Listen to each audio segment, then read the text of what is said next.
Vamos trazer ele que é referência no país quando os assuntos são política e economia. Com participações frequentes em importantes meios de comunicação, entre eles a Rede Globo de televisão e o canal a cabo Globo News, vai nos trazer uma palestra com a visão sobre o futuro político do Brasil e seus desdobramentos na economia e no mercado financeiro. Vamos receber agora, com uma salva de palmas, o economista-chefe da Spinelli, André Perfeito. Bem, obrigado pelo tempo das senhoras e dos senhores. O que eu vou apresentar hoje aqui, brevemente, tem 1 hora mais ou menos, né, para falar. Então, vamos lá.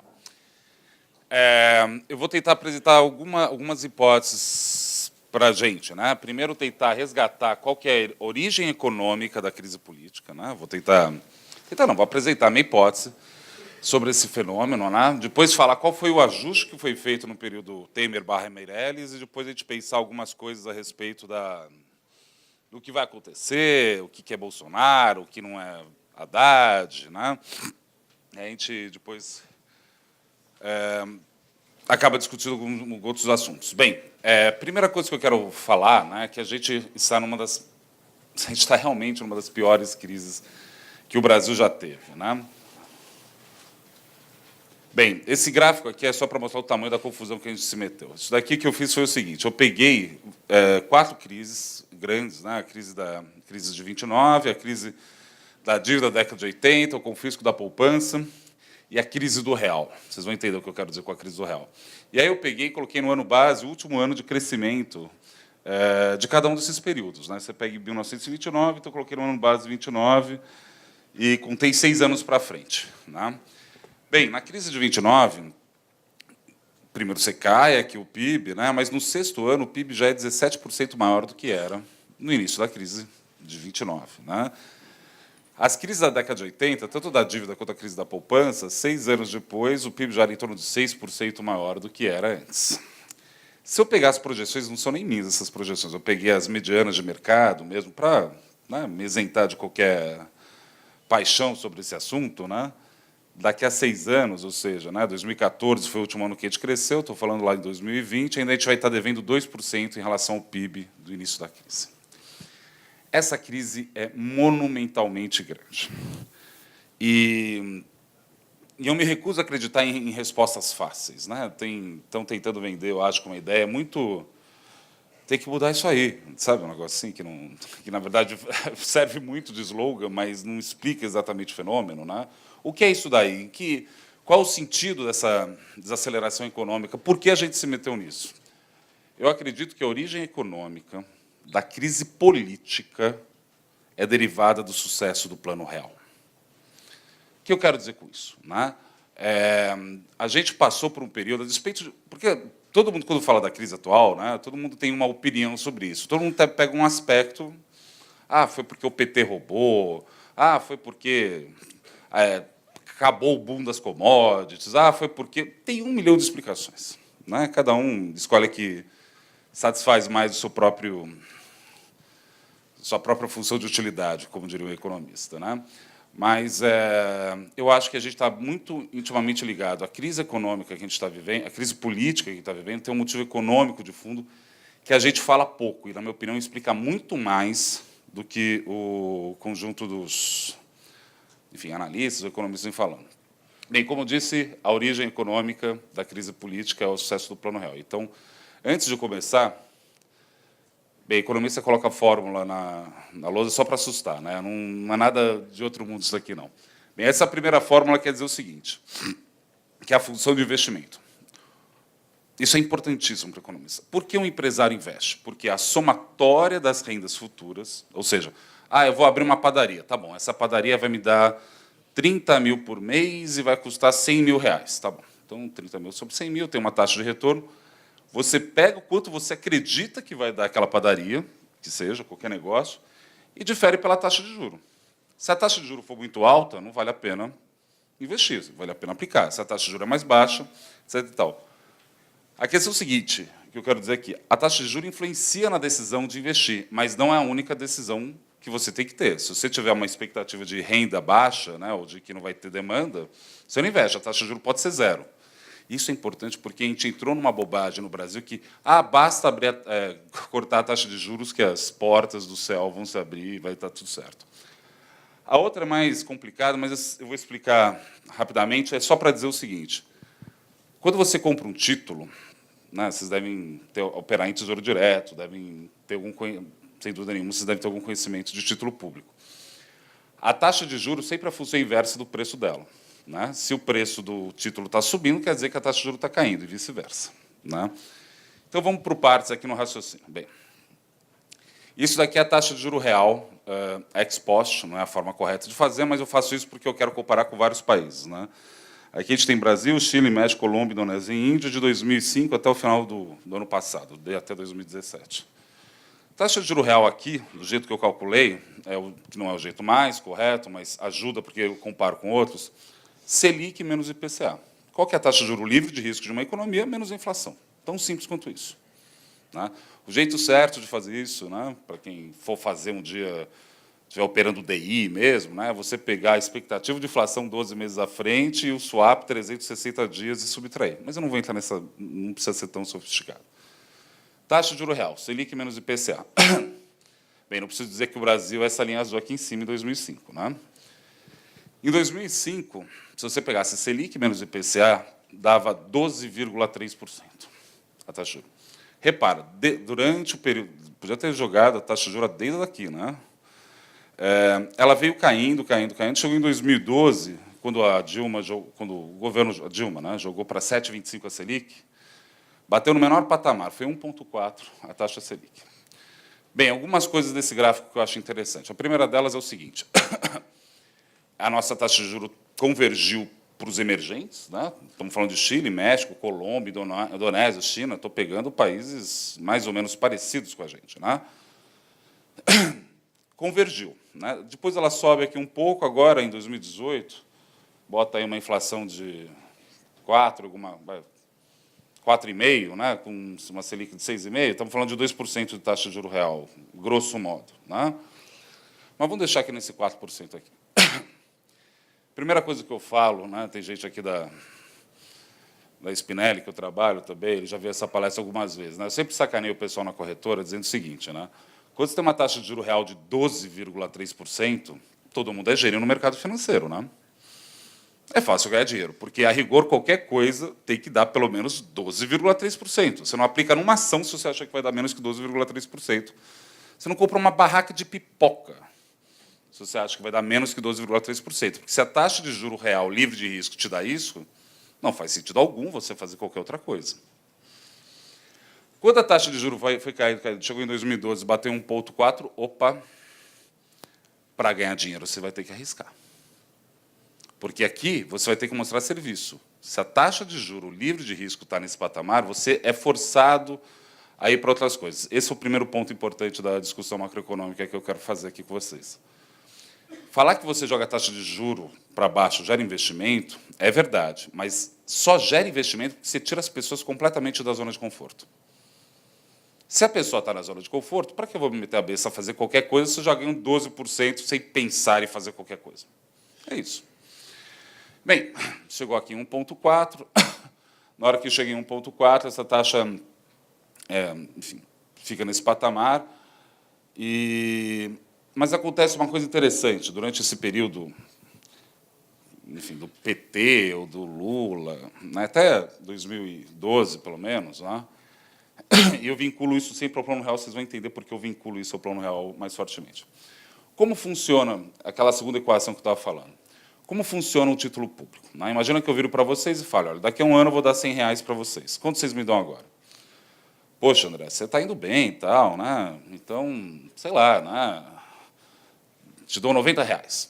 Tá bom, daqui a um ano eu vou devolver 100. Então, reparem, vocês vão ganhar 10 sobre 90. Né? 10 sobre 90 dá 11,11%, alguma coisa disso. Vamos supor que eu vire para vocês e fale amanhã, né, para vocês falarem: olha, daqui a um ano eu dou R$100. Quanto você dá? Puxa, esse país está uma zona, não sei, estou meio inseguro com isso. Te dou 80.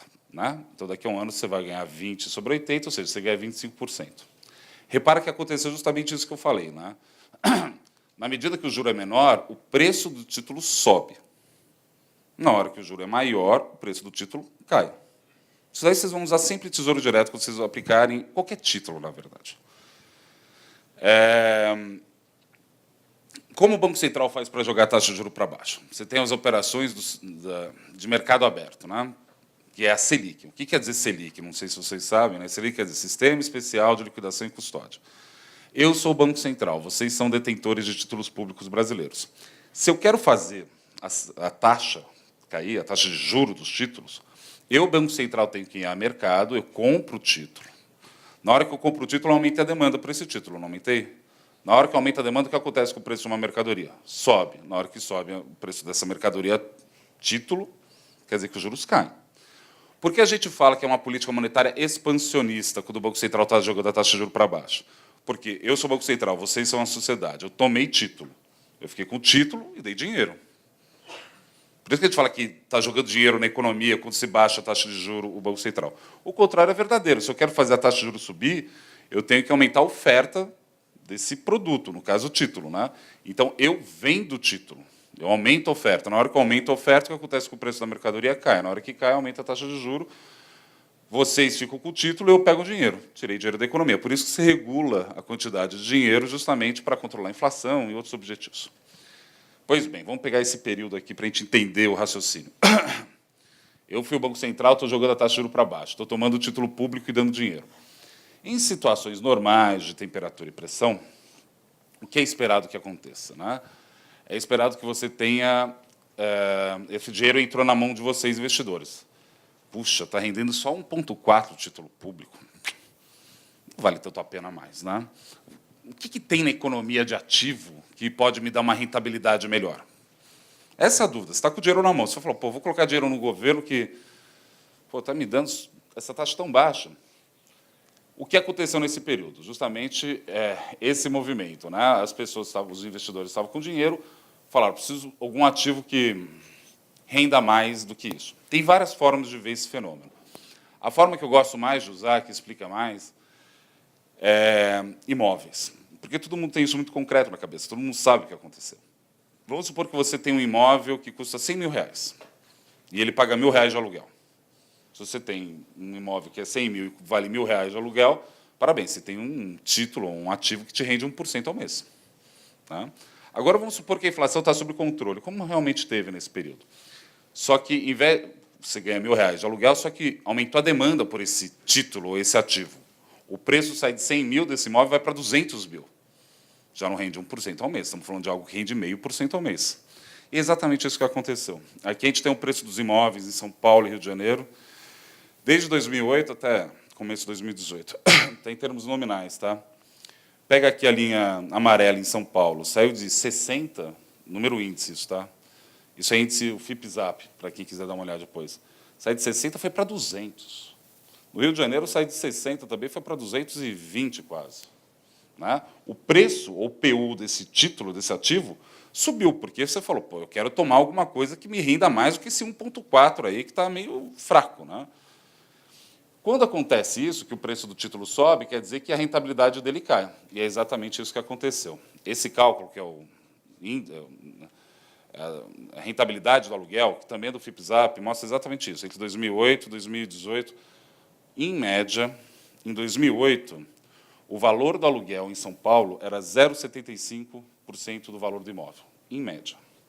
Tem vários... Porque mercado imobiliário é um negócio complicado de falar, porque não é homogêneo o produto, né? São vários tipos de coisa. Mas, enfim, em média. Era 0,75. Hoje está rendendo 0,40. No Rio de Janeiro era 0,55. Hoje está rendendo 0,30. Dependendo do período, até a inflação é maior do que isso, às vezes. Né? Reparem o seguinte.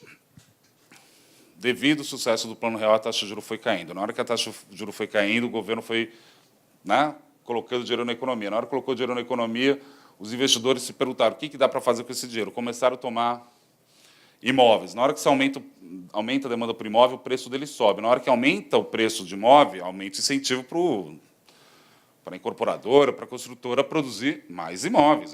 Né? Está subindo o preço disso daí, aumentou a demanda, por que não? Começa a produzir mais. Na hora que começaram a produzir mais, o investimento subiu. Na hora que o investimento subiu, a economia cresceu. Na hora que a economia cresceu, o desemprego cai. Na hora que o desemprego cai, o salário sobe. Na hora que o salário subiu, construímos a nova classe média. Né? Todo mundo fala da nova classe média, que foi, fez e aconteceu. É verdade, construímos uma nova classe média. Só que, quando sobe o salário, isso implica dizer que, para os empresários, o custo subiu. Se o custo subiu, quer dizer que a margem de lucro dele caiu. Reparem aqui, isso daqui é muito importante. O que eu estou querendo dizer aqui, basicamente, é o seguinte: ganhar dinheiro no Brasil ficou mais difícil. E isso é bom. Por que eu acho isso bom? Quando você tem uma taxa de juros real de 12%, não faz sentido. Para que eu vou me arriscar? É muito engraçado, né? Nesse período que a taxa de juros veio caindo mais fortemente, né? Começou a surgir essas coisas tipo paleta mexicana, food truck, não é isso? Por quê? Porque faz sentido surgir economicamente uma coisa desse tipo quando você tem uma taxa de rentabilidade menor. Quando se exige da economia uma taxa de rentabilidade muito grande, um produto, por exemplo, que nem, sei lá, food truck, eu adoro food truck porque eu sempre comi, né, misto quente naquela tiazinha da Kombi. Né? Aí, de repente, inventaram um food truck. Né? Mas tudo bem. Mas a margem de lucro de um food truck é baixa. Por quê? Porque é muito intensivo em capital, etc. E tal. Então, quando a taxa de juros subiu agora, o que aconteceu com essas coisas? Repara o seguinte: o nível da taxa de juros, ela permite ou não que algumas coisas, alguns negócios se realizem de forma concreta. Se você tem uma taxa de juros muito elevada, não faz sentido. Se você tem uma taxa mais baixa, faz. Bem, se fosse só isso, ganhar pouco dinheiro no Brasil estava fácil. O problema é que aconteceu mais coisa. Eu não disse que a economia, né, jogou dinheiro na economia. Na hora que jogou dinheiro na economia, o investimento... Bem, houve uma elevação do preço dos ativos. Na hora que aumentou o preço dos ativos, começamos a produzir mais desses ativos. Na hora que produziu mais esses ativos, quer dizer que o investimento subiu. Na hora que o investimento subiu, a economia cresceu. Na hora que a economia cresceu, o desemprego caiu. Na hora que o desemprego caiu, o salário subiu. Só que aconteceu um negócio mais curioso no Brasil. E aí começa o jogo a ficar estranho. Aqui eu tenho o salário mínimo em termos reais, ou seja, é descontado a inflação. É uma série gigantesca isso aqui, vai desde 1940 até 2016. Bem, toda vez que o salário mínimo sobe rapidamente, acontece uma coisa estranha no Brasil. Né? Primeira vez que subiu o salário mínimo fortemente, terminou com o Getúlio dando um tiro no peito. Né? Ficou alto aqui, o salário mínimo em R$3. Tivemos o golpe militar, pum, caiu aqui, depois caiu de novo. Né? E aqui a gente começou o Plano Real. Desde que a gente começou o Plano Real, olha o que vem acontecendo com o salário mínimo. Não é a melhor forma de ver, porque o salário mínimo ela é regulado, mas, como a série é longa, eu acho que vale a pena, e vocês vão ver uma coisa interessante. Então, desde que ele começou o Plano Real, veio subindo o salário mínimo. Esse gráfico aqui é em moeda local, né, na moeda brasileira, né, de todos esses períodos. Só que aconteceu uma coisa mais curiosa nesse período no Brasil, no período recente. Isso daqui é um gráfico de todas as moedas, todas não, de uma seleção de moedas. Né? O que a gente tem nesse gráfico? A gente tem o ien, o euro, o peso mexicano, o franco suíço, a coroa sueca e o real. Eu peguei ali como ano base, coloquei todo mundo no ano base em janeiro de 2004. Por que janeiro de 2004? Porque em 2003, né, o Lula ia ganhar e o Brasil ia virar nitidamente uma república socialista soviética, logo o câmbio disparou na cara de todo mundo. Né? Bem, aí eu peguei 2004 porque eu acredito que é fair enough, né? É mais justo. Se eu fosse pegar no pico lá de 2003, ia ficar meio estranho. O real é essa linha de baixo aqui, amarela. Né? Reparem, entre 2004 e 2012, se você quiser aqui, né, o real se apreciou mais do que o ien japonês, do que o euro, do que a coroa sueca, do que o franco suíço. Foi o que mais se apreciou na história. Aqui, tá? Aqui era aquele período do câmbio R$2, né? O pessoal estava indo para Miami fazer enxoval de bebê, da amiga, da tia, de sei lá quem, pega e vai, entendeu? Né? Nada contra, eu fiz isso também, comprei tudo que eu queria lá fora, acho bacana. A questão é que essa apreciação do real aqui contra as outras... Aqui é o peso mexicano, só para vocês terem uma ideia. Né? Subiu bastante aqui, depois a gente fala de câmbio. Mas, enfim, uma das coisas que tem ajudado o México é que o peso não ficou super apreciado ou tão forte nesse período. Isso daí ajuda a economia de várias formas. O fato é que o real não é que o real se apreciou, o real se apreciou muito. Não é pouca coisa que se apreciou. Quer ver uma coisa curiosa? Em 2003, quando estava o auge ali do pânico, que o Lula, blá, blá, blá, né? Eu falo blá, blá, porque eu acho que tem um pânico exagerado com essa história na minha cabeça, mas tudo bem. Depois a gente vai falar de Bolsonaro, o que eu acho que pode ser que aconteça. Estava 3,75 o câmbio lá atrás. Hoje está quanto? 3,75. Né? Estamos falando de 2003 para 2018. Tem 15 anos de inflação aí que ninguém está considerando. Né? 15 anos de inflação. Eu sou fumante, eu tenho esse péssimo hábito. Naquela época, acho que o maço de cigarro era menos da metade do que é hoje em dia. E o câmbio está no mesmo lugar. Ah, o real está... Ah, não, nossa, o real está explodindo, vai para R$4. Que horror, que horror. Não faz o menor sentido esse raciocínio. Mas, enfim, depois a gente volta nisso. Se você pegar aquele gráfico lá atrás, que é aquele do salário mínimo, né, e colocar em dólar, é assim que ele fica. Aqui são os mesmos pontos. Né? Aqui começamos o Plano Real. Né? Quando começou o Plano Real, lá em 94, o salário mínimo em termos reais, em dólar, era $100. Quando a Dilma sofreu impeachment, estava em $400. Né? Valia a pena mais... efetivamente, valia a pena jantar em Nova York do que em São Paulo. Efetivamente era isso. Né? A gente, bem, por ser do mercado, acabo, enfim, visitando cliente, acabo indo até bastante para Nova York. E você via isso, nitidamente. Se você pedir a conta, era mais barato comer lá fora do que aqui dentro. O que eu quero mostrar aqui é o seguinte. O processo o caminho que o Plano Real foi jogando a gente e que o PT conduziu para frente também, por isso que eu vinculo muito ao Plano Real, que foi criado com o Fernando Henrique, com a equipe econômica, lá que foi genial esse plano, continua sendo brilhante, na minha opinião.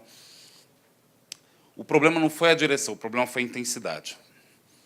Multiplicar de 100 para 400 o custo da mão de obra em dólar é um tiro de bazuca no peito de qualquer empresário. Lembra que a taxa de retorno ia cair? Tinha que cair. Só que nessa velocidade foi muito rápido. E agora que fica interessante, vai ser a primeira fórmula que eu estava falando. Lembra que eu falei que o empresário ele não investe porque os juros é baixo, ele investe dependendo da expectativa de demanda que ele tem. Né? Pois bem, né, as margens de lucro estavam caindo. Né? Aí chegaram os... O que o empresário... Um dos motivos também que governam, né, enfim, investimento. Né? O empresário investe ou porque tem demanda para os produtos dele, né, tem uma expectativa de receita maior, ou dois, a ociosidade dele está baixa, né, não tem ociosidade, ou três, algum custo subiu e eu tenho que melhorar essa coisa. Né? Vamos pegar todo mundo que... Quando a gente vai para os Estados Unidos e para a Europa, né, a gente acha muito peculiar, muito curioso, para dizer o mínimo, né? Você vai num posto de gasolina, você paga a gasolina, você pega a mangueira e coloca no teu carro. Né? Quem já foi para os Estados Unidos sabe, senão você já deve ter visto 1 milhão de vezes em filme isso. Né? Por que isso acontece? Porque os americanos são mais civilizados que a gente? Não. Isso acontece porque o custo da mão de obra é tão elevado lá, mas tão elevado lá, que não faz sentido econômico algum você pagar alguém para pegar uma mangueira de um lado para o outro. Por que os americanos inventaram vending machine, né? Máquina de Coca-Cola, né? Essas coisas? Justamente para tentar se livrar do custo de mão de obra. Capitalismo é isso. Você é forçado, por conta da elevação do salário, a abrir mão de, né, não querer contratar ninguém e colocar máquina. Essa é a ideia do capitalismo todo. Pois bem, o salário veio subindo. Você vai aqui num posto de gasolina em São Paulo, tem 10 frentistas. Né? O que um frentista teria que fazer um frentista não, o dono do posto de gasolina teria que fazer numa situação que nem essa, né? Ele fala, bem, eu vou colocar a bomba automática aqui, dos 10 frentistas eu demito 7, os 3 que sobraram aumentei a produtividade deles, correto? Correto. Essa aqui é a ideia, né? E começou a ter essas pressões dentro da sociedade. A questão é que, para fazer isso, você vai ter que demitir gente. É natural que aconteça isso. Esse processo de elevação do salário força o empresário a querer... A demanda não está lá em cima, a sociedade não está lá embaixo, eu tenho que aumentar minha margem de lucro. Como eu aumento minha margem de lucro? Tentando automatizar minha produção e pensando em mão de obra, que está caro. Por que está caro? Porque o desemprego está baixo. Esse é o jogo, não tem outro jogo dentro do sistema econômico. Aí o que acontece é o seguinte. Os empresários viraram para a Dilma e falaram, olha, desse jeito, né, teve um monte de discussão sobre isso, né? Pô, desse jeito não dá mais, ajuda aí, né? Vamos tentar fazer um negócio. Né? O pessoal chama um pouco da agenda Fiesp isso. Né? E o que a Dilma fez? Todo mundo sabe o que a Dilma fez. Foi lá e fez um caminhão de desonerações. Mas fez desoneração que não dava mais para isso. E aí que um negócio ficou sério para a sociedade como um todo. Aqui eu tenho um resultado fiscal do governo, né? Na linha laranja eu tenho a despesa, na linha azul eu tenho a receita, acumulado em 12 meses, na linha cinza aqui embaixo é o superávit ou déficit primário do governo, né? Vai até o final de 2017 esses dados aqui, porque eu acho que serve para ilustrar bem. Poderia, agora muda um pouco, mas não muda também significativo. Repara na linha laranja, que é o gasto. O gasto do governo, né, essa linha pontilhada é uma regressão só para mostrar a tendência, que está super, né, ele sobe de forma constante. De fato, o gasto do governo vem subindo muito ao longo dos últimos anos, por uma série de motivos. Eu não vou entrar aqui no mérito desses motivos de alta. O fato é que ele vem subindo de maneira constante. A questão é que as receitas, porque o Brasil estava crescendo, não estava? Quanto mais crescia, mais arrecadava. Quanto mais arrecadava, mais podia investir, né? Esse jogo que estava. E mais do que isso, né? Quando o desemprego foi caindo, a mão de obra foi se formalizando. Na hora que foi se formalizando, arrecada mais. Na hora que arrecada mais, o governo tem mais receita, né? A linha azul veio subindo também, né? Aqui teve... Enfim, isso aqui não vale a pena ficar falando, mas, enfim, para não distrair. O que acontece é o seguinte, você começa a criar déficit não porque a despesa explodiu para além da tendência, mas porque a receita despencou. Quando a Dilma foi lá e deu aquela porrada, aquele caminhão de exoneração, ela jogou para dentro dos gastos públicos, da dívida pública, uma dinâmica que tinha que ser resolvida entre patrão e empregado. Desculpa, tem que demitir. Fazer o quê? Esse que é o jogo, né? Para ter uma ideia, só em 2015 foram 400 bilhões de reais de desoneração, que é justamente isso daqui, tá, para tentar resolver isso daqui, né? O quadro é feio, muito feio, porque quando ela trouxe para dentro da dinâmica da dívida, enfim, da política fiscal, né, isso implica dizer que agora a gente vai ter que limpar isso daqui. E como você limpa ou resolve isso daqui? Bem, tem algumas... Se eu tiver certo que o problema foi na receita, só para explicar isso daqui, essa pontada aqui que deu no final de 2017, que o governo Temer começou a fazer uma série de refis, né? Ou seja, ele perdoava a dívida para pegar a receita antes, né? Então, isso daqui é receita não recorrente. Não é que está subindo a arrecadação do Estado. Está subindo, mas não nessa velocidade, não. Tá?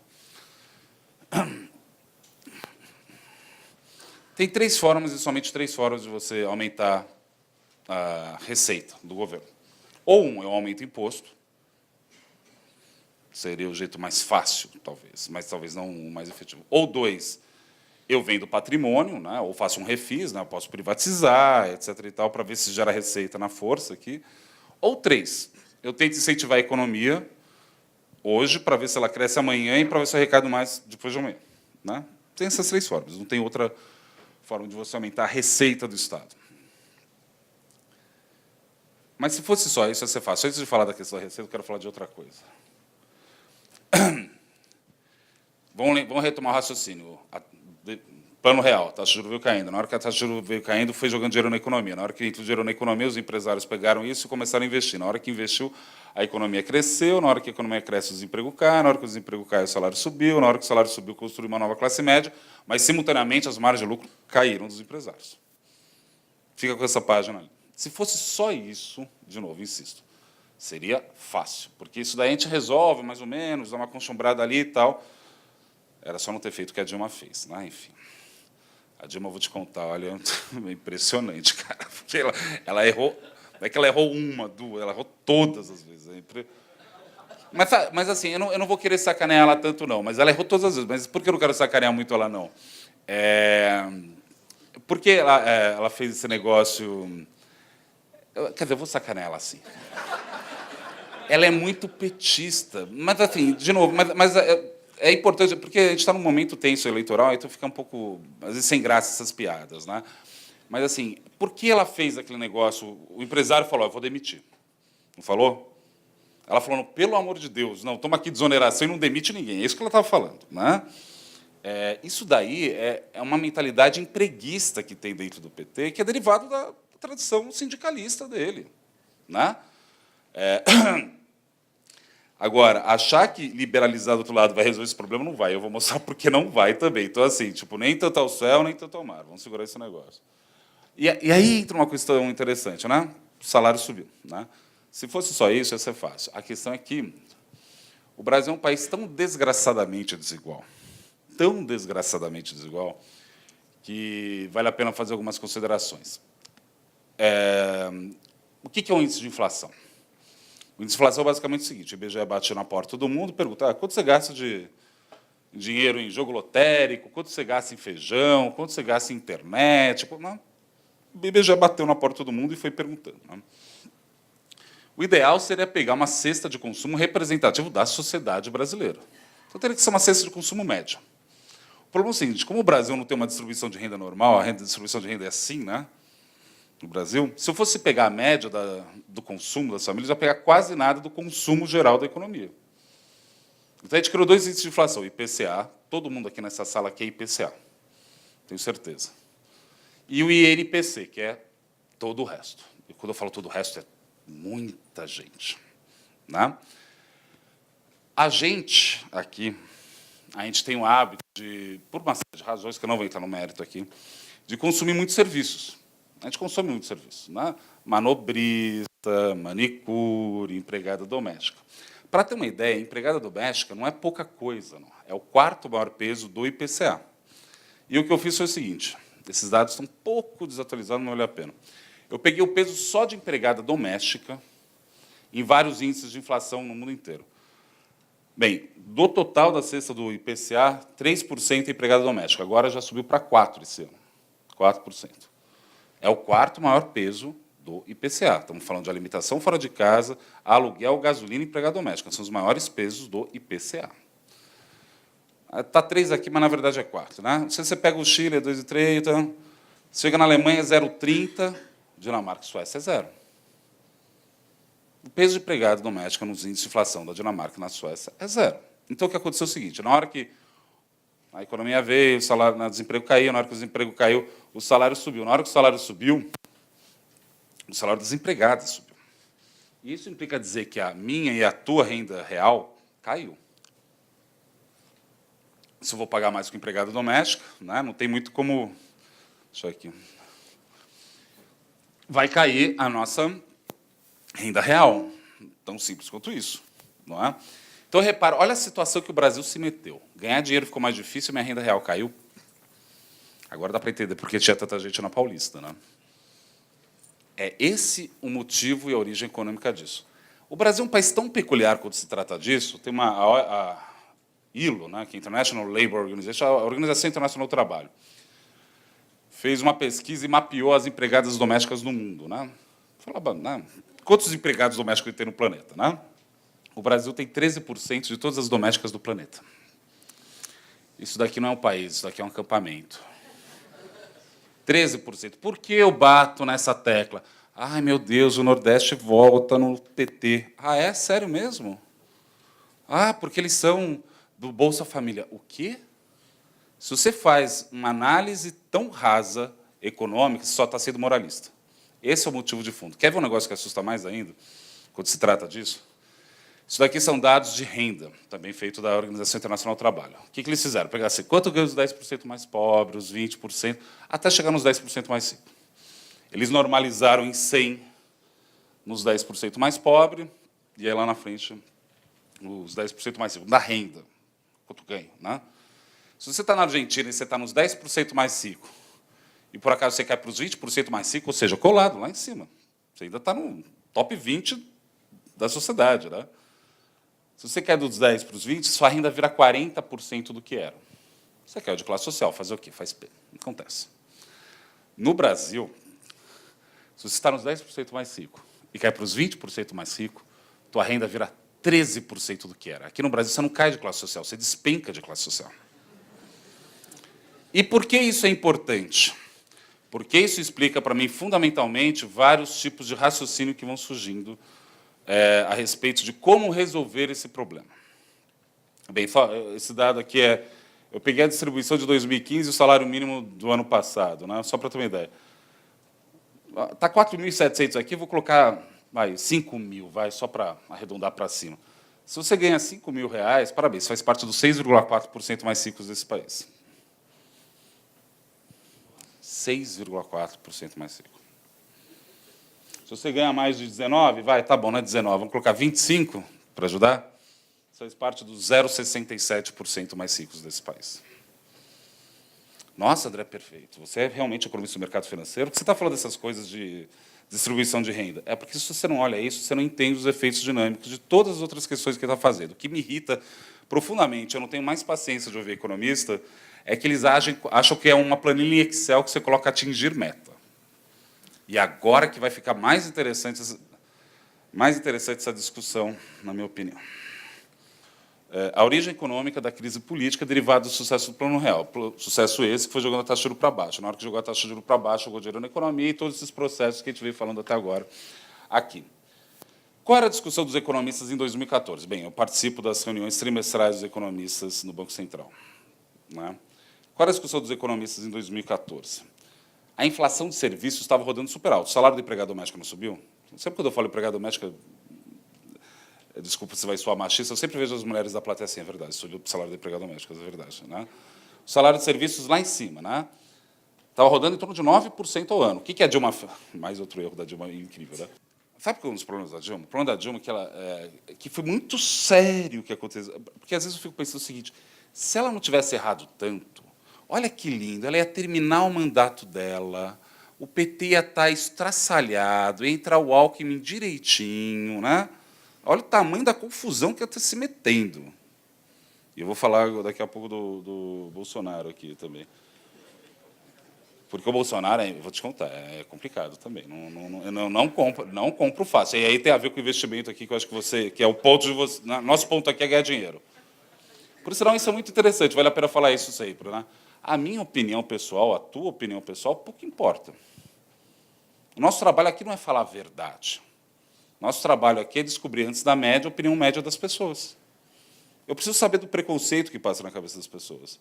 Ah, eu acho tal coisa. E daí, André, você forma preço? Não, não forma. Vocês formam preço?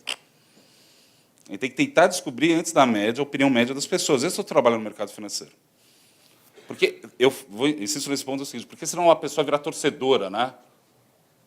Quando a pessoa vira torcedora, cara, perdeu dinheiro. Se ganhou, ganhou sem querer. Né? E se perder, não vai entender por que perdeu. Você não pode ser torcedor. Você pode ser um comunista do PCdoB. Se você tiver capacidade de ler melhor a cabeça das pessoas de mercado do que a média do mercado, você vai ganhar dinheiro. Não é questão de ser torcedor. Ah, não, você pode ser um bolsonarista militar. Não importa. Se você casar com aquela posição, não é bem melhor país, puxa, errou.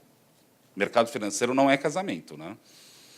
Porque senão as pessoas acham difícil o mercado financeiro, acham difícil casar, né? Você vai pegar aquele ativo e levar até o vencimento. É a coisa mais louca do mundo. Isso é muito louco que as pessoas fazem.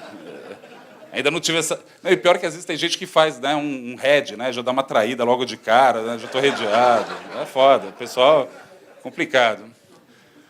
Mas aí voltando aqui ao jogo. Meirelles estava com aquele problema.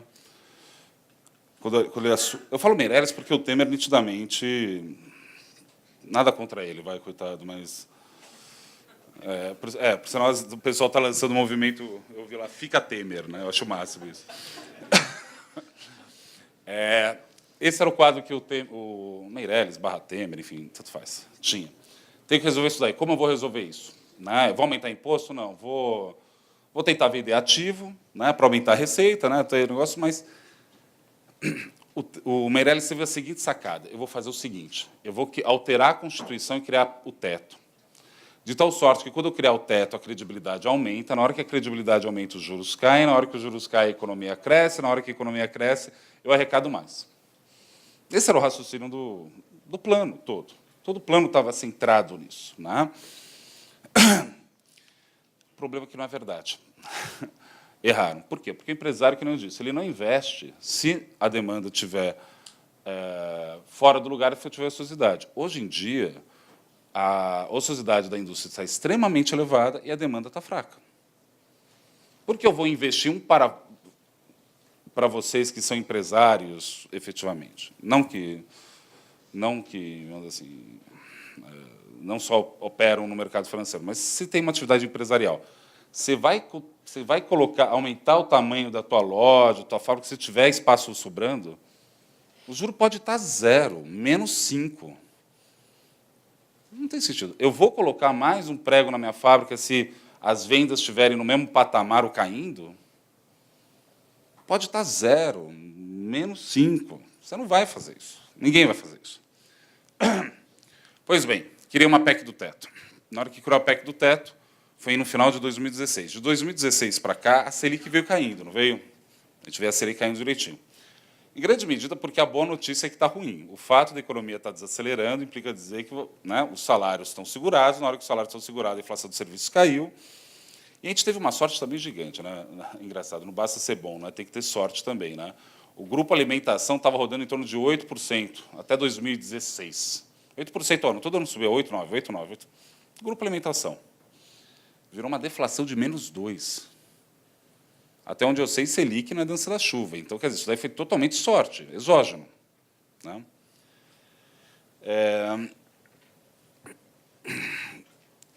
A taxa de juros veio caindo. Quando a taxa de juros cai, o que acontece com a renda variável? Tem que saber, na ponta da língua, hein? Sobe, né? Exatamente. Se a renda fixa está caindo o juro, quer dizer que esse dinheiro sai da renda fixa e vai para a renda variável. Raciocínio trivial. O que aconteceu ao longo de 2017? Só. E sabe o que eu acho mais engraçado? O mercado financeiro toda hora tenta descobrir uma justificativa para si mesmo. Né? Tem que ter uma desculpa para ancorar o raciocínio. Né? Na hora que a taxa de juros veio caindo, a bolsa estava subindo, ele falou, gente educada, mercado financeiro. Ele falou, não, está subindo porque o Luciano Huck vai concorrer, ele vai ganhar. Ele falou, o quê? Às vezes eu fico impressionado, eu queria saber que droga o pessoal usa que não me chama, cara. Porque Luciano Huck? Sério? Imagina o Luciano Huck conversando com o Renan Calheiros.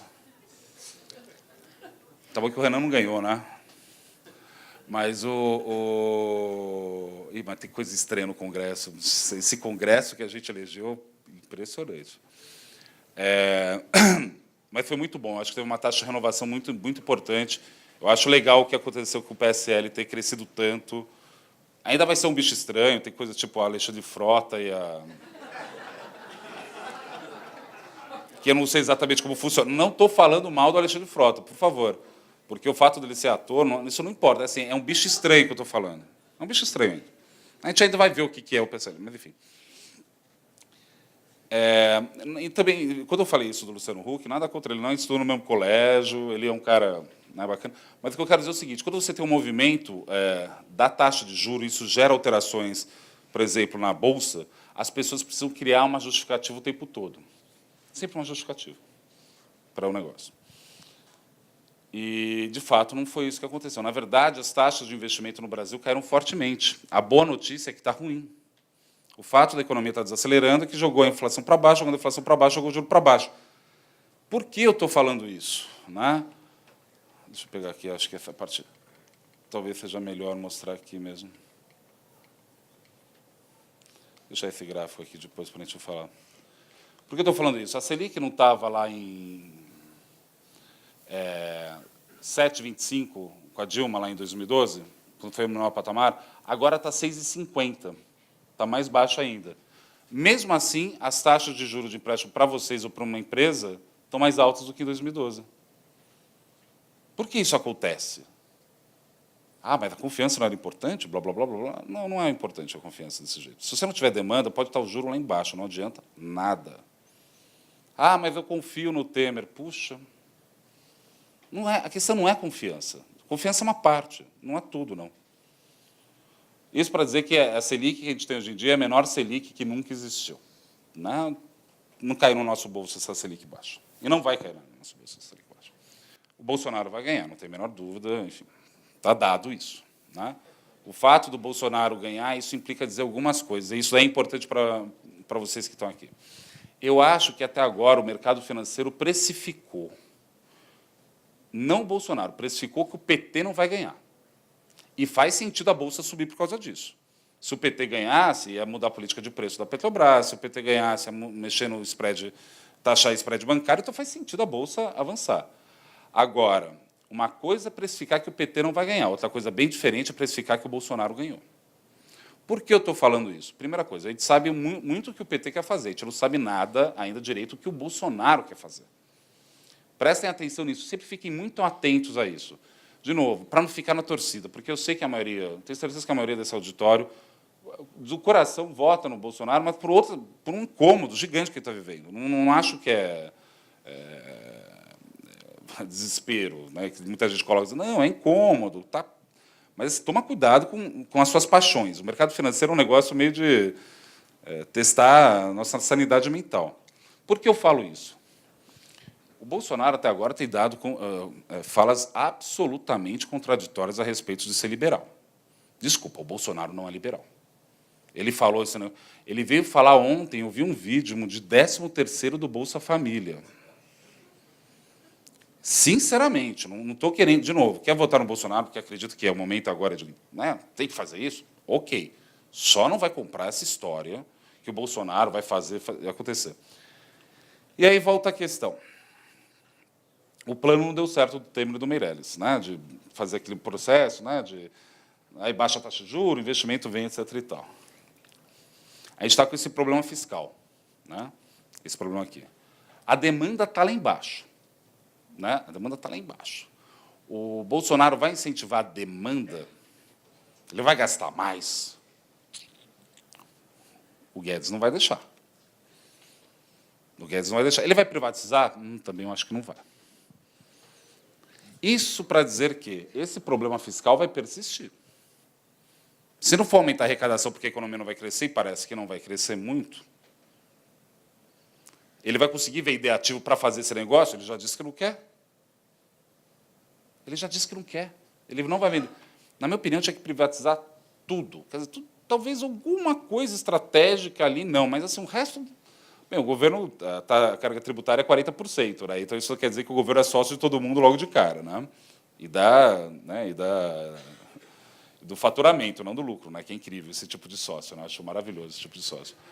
Mas, não, eu sou sócio de vocês só no faturamento, no lucro, desculpa, não estou muito afim de falar disso. Esse jogo todo não vai gerar crescimento. Se não gerar crescimento, não aumenta a arrecadação. Se não aumentar a arrecadação, a situação fiscal vai continuar ruim. Vai crescer, cadê a demanda? Não estou querendo mexer no BNDES. O BNDES é horror. Eu acho uma bobagem aqui falar isso. Mas não... Por que eu acho? A taxa de juros está alta ainda, vai subir mais. Quem que vai dar dinheiro para empresário? Mas empresário podia pegar dinheiro no mercado. Não. Não pega. Né? Então, assim, de novo, para também terminar aqui, eu não consigo ver nenhum polo de crescimento muito dinâmico. Recomendação plain, assim, tipo, para falar que eu não falei nada. 6 meses de lua de mel com o Bolsonaro. Mas é 6 meses só. Se ele não entregar lá por volta alguma coisa clara, por volta de março, abril, esquece. E aí começa a ficar mais estranho o negócio. Espero estar completamente errado na minha análise. Por que minha análise é diferente do resto do mercado? Porque eu acho que o problema não é fiscal. O problema é que a taxa de juros no Brasil caiu para um patamar muito baixo porque a gente está acostumado. Esse que é a minha análise. Minha análise não. Resolve o fiscal que vai. Imagina, você vai cortar mais gastos. O Brasil quebrou, vai. Vamos colocar desse jeito. Eu acho exagero falar desse jeito, mas Rio de Janeiro quebrou, Minas Gerais está quebrado, né? O Rio Grande do Sul está quebrado. Você acha que... Qual que vai ser a pressão dos políticos? Por mais ou menos gasto? E você acha que o Bolsonaro vai reagir como a isso? É para pensar vocês. Aí vocês veem quando mexer. Mas acho que durante 6 meses. Ok. No curto prazo, para operar essa semana, pelo amor de Deus, não vamos ficar comprado. Porque o mundo está numa crise gigantesca. A única bolsa que subiu nos últimos 5 dias foi a brasileira. Não tem nenhuma bolsa do mundo subindo. E outra coisa, só para terminar mesmo, não quero... Eu vou falar um negócio, se vocês falarem que eu disse, eu vou falar que é mentira, mesmo estando sendo gravado. O mercado financeiro é meio mulher de malandro aqui, né? Gringo compra, sobe. Que maravilha. Gringo entrou. Aí todo mundo sai comprando. Aí gringo vende, cai na cara de todo mundo. Pô. Menos. Dá para ganhar dinheiro e muito, mas assim, O mercado financeiro, acho que tem que ter, nós que operamos e trabalhamos no mercado, vocês trabalham no mercado financeiro, né? Vocês estão alocando os recursos da forma mais eficiente. Vocês fazem parte de uma função de maximização do sistema. É isso que vocês fazem, o trabalho de vocês. Não se apegue a paixões. Esse é o meu recado, e o recado também da questão da origem econômica da crise política. E com mensagens tão otimistas a respeito do Brasil, eu termino aqui a apresentação. Obrigado. Olá, Xará. Olá. Eu entendi que você quis dizer que nós, empreendedores, estamos no fim da picada aqui no Brasil, né? Vai ser mais difícil. Não necessariamente isso é ruim, mas vai ser mais difícil. Tá. A minha pergunta é a seguinte, em relação ao que você falou do dólar, hoje ele está a 3,75 e a gente achar, nossa, está 3,75, sendo que o cigarro, há 10 anos atrás, era 50 centavos o maço, né? Que leitura que eu posso fazer se eu fosse fazer a mesma leitura no índice Ibovespa? Está caro ou está barato em relação ao cigarro de 10 anos atrás? Boa pergunta, né? Lá na Spinelli, eu sou Head de Research, eu não faço a parte de análise de renda variável, eu tenho uma equipe de análise fundamentalista. Eles acreditam que a Bolsa já está barata. Por que eu estou falando isso? Se o Haddad ganhar, a projeção deles é 73 mil pontos Ibov no final do ano. Ou seja, vai cair, mas não vai despencar exatamente, né? Se o Bolsonaro efetivamente vai como vai, deve caminhar lá para a zona dos 90, 95 mil pontos. Só para explicar como a gente calcula isso para não ficar no mistério. É fluxo de caixa descontado. A gente projetou ou imaginou um crescimento para os próximos anos, depois imaginou uma Selic média nos últimos anos e um risco e traz o fluxo presente. Em alguma medida está barato, em alguns aspectos, sim. Só sugiro cautela, porque esse processo, em termos reais, né, pensando assim, ela pode subir um pouco mais, mas é meio que isso. Eu preciso de novas boas notícias para confirmar isso. Só para pegar essa discussão que você trouxe, eu fiz o cálculo do câmbio real. O que eu fiz? Eu peguei em 2004, travei em base 100, peguei as variações nominais e calculei a inflação nossa, o IPCA, sobre o CPI americano, para ver quanto, né, daria, né, um sobre o outro, né? Se eu fosse pegar a partir de 2004, hoje está, bem aqui já está, meados desse ano, vai, em junho. Quando estava 3,70 aqui, né, já teve um movimento aqui, já teria que estar em torno de R$6. Em termos, mas enfim, não acho que vai para isso, não. É só para você ter uma ideia de magnitude da inflação acumulada no período, tá? Não é que eu estou falando que vai para 6, mas eu, por exemplo, estou falando que câmbio vai para 4 no final do ano, minha projeção. Por que câmbio vai para 4? Porque eu acho que o Bolsonaro não vai ser essa moleza toda. Quando começar a falar de nome, eu acho que vai ter um estranhamento aí. De novo, 13º de Bolsa Família. Né? Não é nem sou eu, a S&P falou isso, do Bolsonaro. A S&P. Enfim, estaria falando talvez mais ainda do Haddad, mas estão falando também do Bolsonaro. Não é assim, essa moleza toda. Eu sou um fã de renda variável. Eu sugiro fortemente montar carteiras pensando em longo prazo. Elas são efetivamente muito mais fortes. Agora, o problema no curto prazo é o seguinte: se a gente continuar insistindo no ajuste recessivo, né, não vai crescer muito a economia, logo também a Bolsa pode sofrer. Mas é que está. Tem sempre papéis defensivos nesse sentido, né? É que eu não vou querer entrar muito nessa parte mesmo, qualquer coisa depois passa a pergunta. Tem uma pergunta ali daquelas ali atrás ali. Passa o microfone para ela, por favor. Obrigado.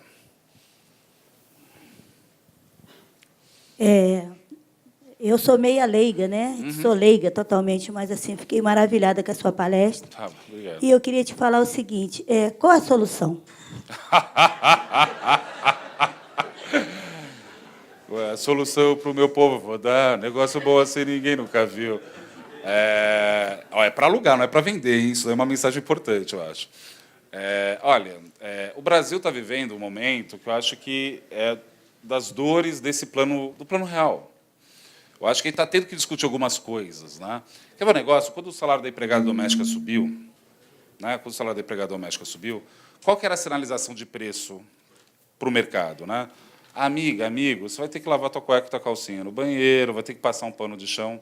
É essa sinalização. A gente não quer ser Europa, né? A gente quer, mas assim, O que acho que aconteceu, que foi ruim, que foi o PT e a Dilma, mas eu acho que é um erro até justificável, né? Justificável porque é muito fácil falar do lado de fora, né? Que é isso daqui, ó. Subiu muito rápido. O problema é que foi muito rápido. Você mudar essas coisas demoram na cabeça, né? O que é uma taxa de juro adequada? O que é um salário adequado? Qual uma taxa de... Foi muito rápido. A gente vai dar vários passos para trás, né? Para tentar depois voltar a avançar. Vai ser passo para trás. E, nesse sentido, eu acho que o Bolsonaro faz sentido. Eu acho que a gente está tentando se reorganizar de novo. Foi muito bagunçado, mesmo. E eu não estou sacaneando o PT, não. Entendo o que eu estou falando. Foi muito intenso esse processo. Agora, é óbvio, calma, né? Vamos resolver aqui, depois a gente vai. Tem um banqueiro que falou um negócio que eu achei maravilhoso, que o Bolsonaro, sem dúvida alguma, não é o melhor adubo, mas, com certeza, é o melhor pesticida. Mas ele tem três coisas interessantes nesse negócio. Um preconceito danado com petista, né? Mas tudo bem, deixa para lá esse negócio. Uma que não é adubo, e, de fato, não é adubo. Adubo não é. Pode resolver. Por que eu falo que adubo não é? Porque, se ele fosse liberal, eu até poderia criticar a agenda liberal dele. Mas nem liberal mesmo ele está querendo ser. Isso é um problema, né? Mas mostra esse desconforto. A gente está tentando, sabe, organizar isso. A questão, por exemplo, do combate à corrupção... Engraçado, eu estava conversando rapidamente isso, para não terminar de forma tão melancólica, né, essa minha palestra. Eu falo muito com bancos alemães, enfim, acabo falando bastante. E onde eu estava falando com um diretor desse banco, né, meio triste, né? Pô, que situação horrível que a gente se meteu, né? Aí ele virou para mim, ele viu que eu estava meio cabisbaixo, ele falou: André, não se preocupa não, porque doing business no Brasil é ruim, mas na Rússia é pior. O que eu quero dizer com isso é o seguinte: a gente acha que o Brasil sempre é uma zona, né? Essa síndrome de vira-lata, nossa, é um negócio impressionante. Mas, se você compara Brasil com Rússia, Turquia, África do Sul, mesmo a China, em alguma medida, né, pedaços da China, a gente não é tão desorganizado, não. Por isso, a gente está encaminhando fortemente. Por exemplo, o fato do Bolsonaro ganhar, eu acho que ele vai ganhar e daqui a 4 anos ele tem eleição, não me parece não ser o caso, tá? Não parece ser o caso. A gente é organizado, outros países não têm nem isso organizado, não tem nem Ministério Público organizado, sabe? Então, assim, desde que a gente fez a Constituição de 88, a gente está caminhando com algumas coisas. Ninguém disse que ia ser fácil. Agora, vocês, eu, né, qual é o nosso trabalho na indústria financeira? Né? Você pode ter opinião, sair daqui e falar Lula livre, pode sair daqui e gritar Bolsonaro mito, mas, quando ele estiver operando, não faz isso. Não, sério, não faça isso, porque você vai perder noção do que é a realidade. E, se você perder a noção da realidade, aí você perdeu dinheiro no mercado financeiro. Você falou que é uma novata, né? Eu acho fascinante o mercado financeiro, porque te obriga a ficar atento a tudo e não ser ingênuo com nada. É uma forma de você se tornar um cidadão melhor, eu acho. Claro, sem entrar na torcida, né? Eu acho que isso daí é importante. Pensa bem, são 10, 11 da manhã, todo mundo aqui, véspera de feriado. Isso é importante.